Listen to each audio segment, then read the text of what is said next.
Welcome to Operation Healing Heroes. Join me today on beautiful Eagle Lake in Northern Ontario, Canada, as we feature U.S. Marine Corps veteran Jake Naylor. They served for us. They sacrificed for us. Their stories deserve to be told. Every military veteran has a story to tell. Join our host, Jay Garstecki, as we honor the stories of our true American heroes, one soldier at a time. The mission today is Operation Healing Heroes. Brought to you by Great Clips. At 68,000 acres, Eagle Lake boasts perhaps some of the best fishing in the world. The lake stretches 70 miles with almost 500 islands throughout its intricate web of bays and inlets. There's nothing quite like the morning stir at Temple Bay Lodge on a crisp fall day. The anticipation of hitting one of the hottest fishing spots in the world is palpable. It is here we meet up with Jake Naylor, a U.S. Marine veteran who did 2 tours of duty in Afghanistan. Hey, Jake. Hey, how's it going, Jay? Good. You ready to go catch some fish? Yes, sir. Let's do it. It's going to be fun. They've been hitting all week. Awesome.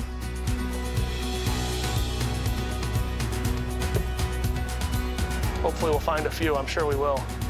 Make for a good shore lunch. Ready? Yep.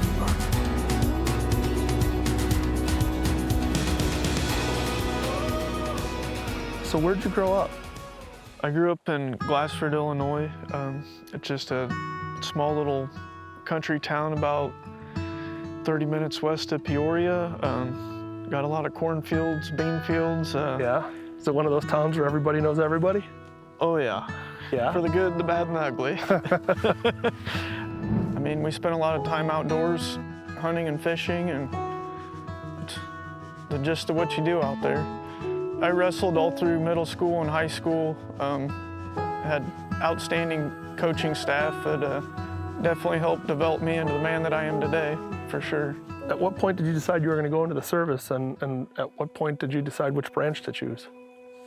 Honestly, out of high school, military really wasn't on my radar until I was 20 years old. Not happy with my job, not a lot of jobs to go out and get. I chose the Marine Corps because it's the best. And that's, sorry.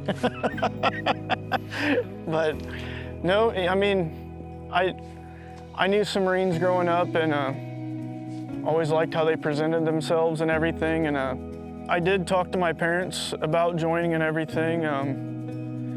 They were nervous, concerned, but also they stood behind me, understanding that I wanted to better myself. So thankfully, they were there to support me for that. So. From now on, the only words that'll come out of your mouth are yes or no, sir, when somebody asks you a question. Do you understand? Yes, sir! Stand up, get off now! Jake's Marine Corps journey began like many other new recruits. Boot camp, Marine combat training at the famed 29 Palms, then landing at his MOS school at Camp Lejeune.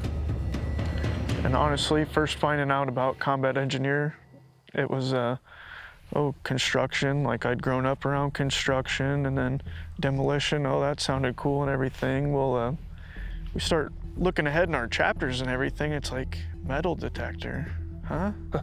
What is this? Yeah, I didn't sign up for this. And I just remember me and my buddies looking at each other like, what the heck? Like, what we get ourselves into, you know? This is what they're using in Afghanistan and Iraq. It's like, wow. Yeah. Got to my unit, got all checked in, and next thing you know, it's we're working up for a deployment. Oh, nice one. Nice one, nice one. Nice. Oh, yeah. Nice fish.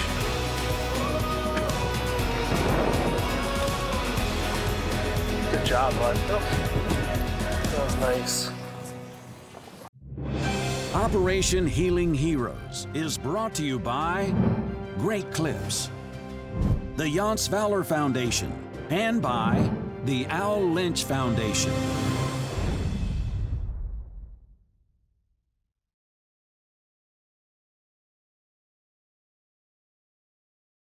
Operation Healing Heroes is a nonprofit organization dedicated to documenting the lives of our U.S. military veterans. In addition, we also provide financial support and treatment for post-traumatic stress. Your donation will help heal our heroes.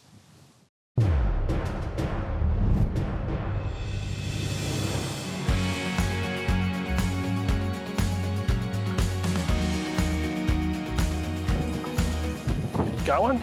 Good one? Might be a decent one, yeah. Starting to come up though.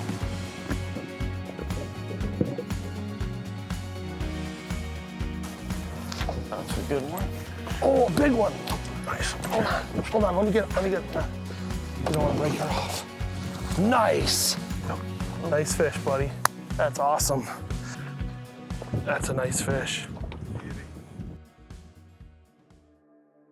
So in 2011, we deployed to Afghanistan, direct support of 2-4 infantry. And that was through the holidays and everything, but we're such a tight-knit group. Once you train so much with each other, you're there with family. The camaraderie and the brotherhood that you build with your brothers is unbreakable, honestly. So as we're flying into country, I remember there was a bathroom in the front of the plane and had a little window up there and kept peeking out there, and it's like, oh man, it's like desert everywhere, just looking around at it.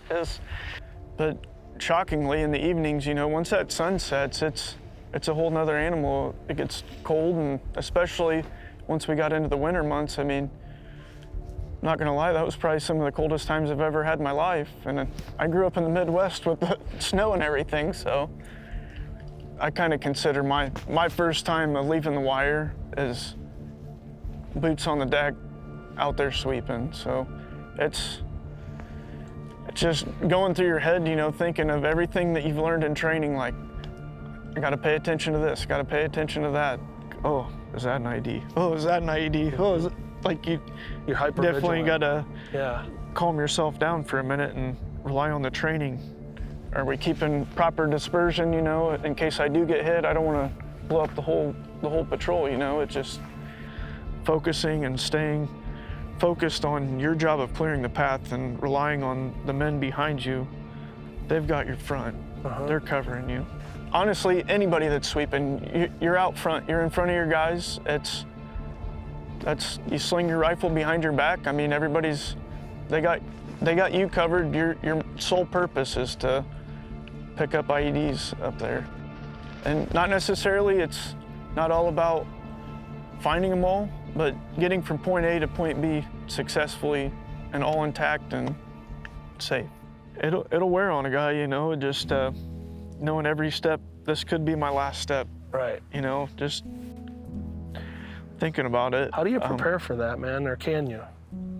Just got to rely on your training, honestly, and you got to trust the detector and trust the training that you've all went through as a team to function and push forward. And first time out, boots on deck, we were actually clearing a town, checking for Taliban and IEDs and any kind of contraband and everything. And definitely nerve-wracking, you know, just thinking about it like, oh, did I hear something over on the other end of town? I hope my buddies are all right over there as we're all pushing forward, you know? So then you start hearing radio chatter of some of our guys finding IEDs, and it's like, oh gosh, I hope they're all right. You know, that's in the back of your head, you know? Another part of my platoon was clearing another town, and that's where Ben Schmid, he got hit blue on blue by a tank. And that was when it really was like, this is real. Like, that's when it really started hitting home, you know? At first, like I said, you're so excited to get over there, and then you start losing guys, and it's real. War isn't pretty. Operation Healing Heroes is brought to you by Recon Boats, Excel Automotive, and by Temple Bay Lodge. Oh no! Oh! Edit that out. You don't need that on there. That was a nice one too. If you'd like to see more behind-the-scenes footage, follow us on social media and subscribe to our YouTube channel.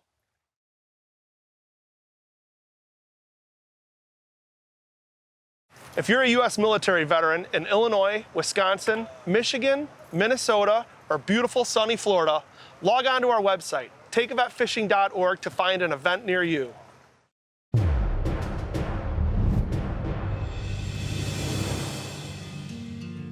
The Shor Lunch at Temple Bay Lodge is a renowned staple. After a long morning of fishing with friends and family, it's a great way to reap the rewards of a day on the water spent fishing. It's a good time to bond over food and share stories, reminiscent of the brotherhood and camaraderie experienced in the service. A brotherhood Jake had to lean on heavily when a single misstep almost cost him and his brothers their lives. I'll never forget that day. Every year I look at that calendar and I look down at my legs and I'm thankful that I have mine and the whole crew behind me, that everybody was safe, but was literally sweeping. We were moving from a compound down to another one, taking the company CO, and I had noticed a stack of rocks, and they stack rocks everywhere over there. You know, a couple months in country, you begin to get complacent. And I step over it, guy behind me steps over it, another guy steps over it. Then a couple guys back in the foot patrol is EOD, explosive ordnance disposal. And he happened to notice a little tiny stripping of wire that the Taliban had stripped with their teeth and spit on the ground. But thank God he had noticed it. Wound up being an IED placed right there in our path that 3 or 4 of us had already stepped over, and just the feeling in my stomach when I heard that, to halt convoy, there's an IED back here, and it's like these guys are counting on me to find this.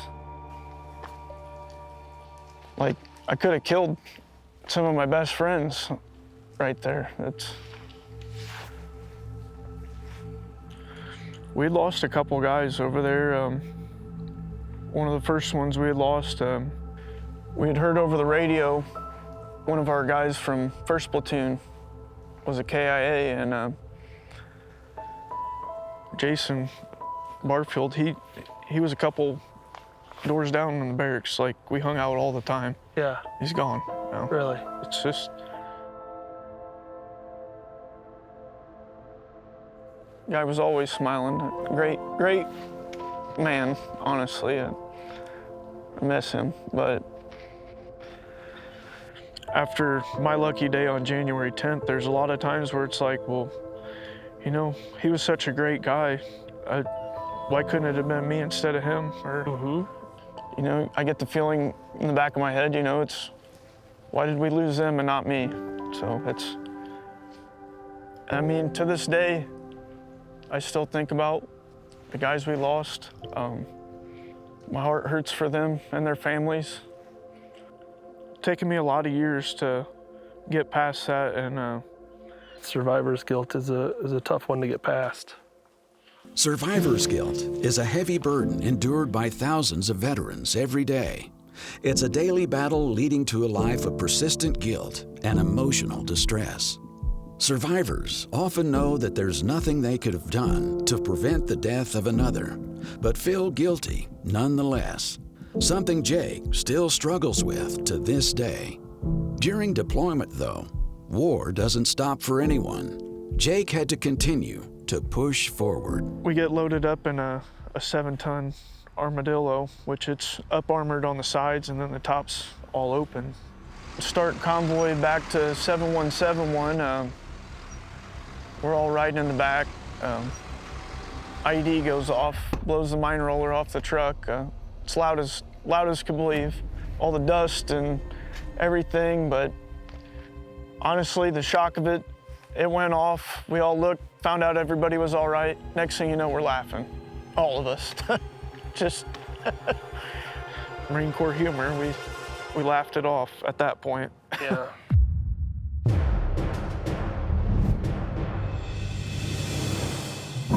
Take a Vet Fishing was created for those who served our great nation.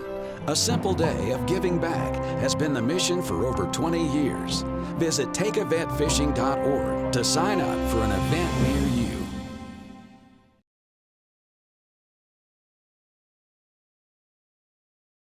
If you'd like to personally thank a veteran that you've seen in one of our episodes, or nominate a veteran to be featured in a future episode, log on to our website, operationhealingheroes.org. Operation Healing Heroes is brought to you by Recon Boats, Thorne Brothers, and by FVP.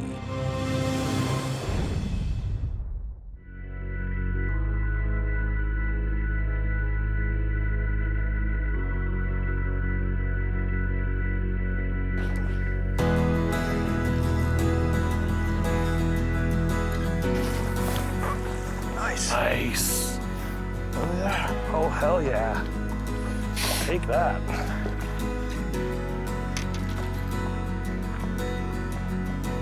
After I had the callus of the first deployment on me,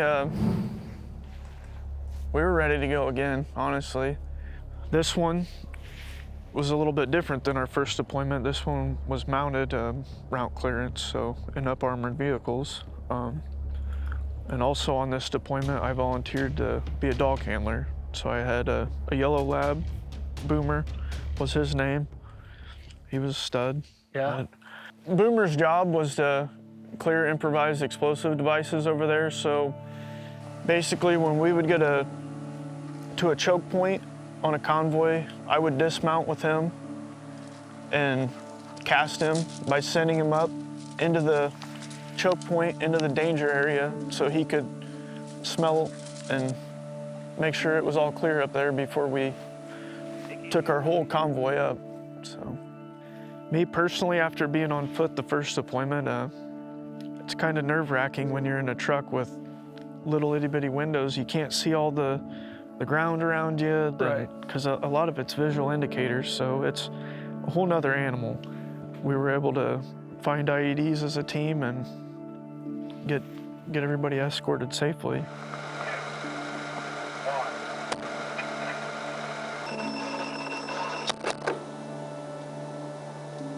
So, Did you ever get married back up with the dog, with Boomer? this was honestly his third deployment. So, you know, as much as I didn't want to, I had to let him go just like the other two Marines did. It was definitely tough. You spend over a year with the dog, and Yeah. he was my buddy. What's up, Boomer? What's up, buddy? I was the rank of E5 sergeant on that deployment.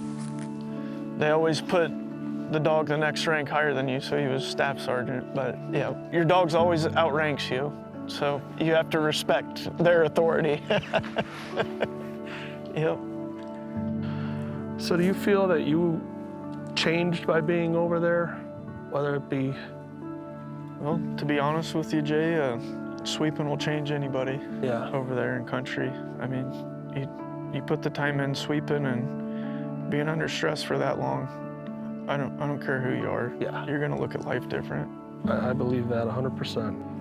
And then you come back to an environment here where you know you're safe, but your mind still plays tricks on you, right? And still makes you think. I mean, I'll always pay attention to the ground disturbances and just details that most people wouldn't even think twice about. Right. And do you still do that today? Oh, absolutely. Do you really? I'm always Hyper vigilant of your surroundings? I have my head on a swivel, definitely. Really?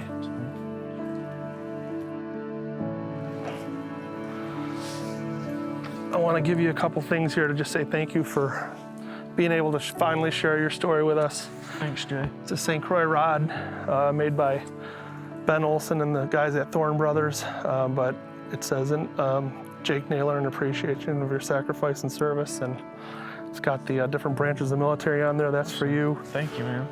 And also your very own Operation Healing Heroes jersey with Jake Naylor on the front and Naylor on the back. Thank you. And I certainly appreciate everything you've done for us, brother. It means the world to me, man. It really does to me and my family and our whole crew.